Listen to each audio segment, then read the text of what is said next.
Many of the youngest Gen Zs came of age just in time for this year's midterm election in the United States. I'm a first-time voter this year. I turned 18 last November. Mariana Pecora is a member of Voters of Tomorrow. She's not all that surprised to see young people influence the results across the country. I have a friend at the University of Michigan that waited 4.5 hours in line waiting to vote. The last voter in Ann Arbor cast their ballot at 2:06 in the morning. If you happen to have been on a university campus in the United States, you would have seen very long lineups of students waiting to vote and to cast their ballots. And again, that's not accidental. It's because so much was at stake for them. And young voters are overwhelmingly supporting Democratic candidates.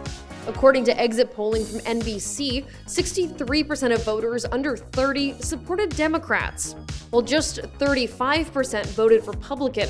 To me, it's not surprising because what you saw leading up to the election was one political party, the Republican Party, really kind of make it their aim to denigrate the lives of young people. They did it first with the abortion decision, then with things like Don't Say Gay bills. The right to an abortion was quite literally on the ballot in 3 states: Vermont, California, and Michigan. In all 3, voters cast ballots to constitutionally protect the right. Kentuckians also voted to reject limiting the right to an abortion in that state. In those 4 states, you saw abortion being a key decision and people turning out to vote. But all across the country, I think what you saw was people going out to vote because they realized that the rights that they once took for granted, I think, were on the line. In contrast, just over 60% of young people voted in the last federal election in Canada, dipping from a recent high in 2015. We have had challenges with voter turnout in Canada. The solution is not to do what they're doing in the US, which is a politics of division and a politics of hate, really. And clearly young people are responding to that and rejecting that politics.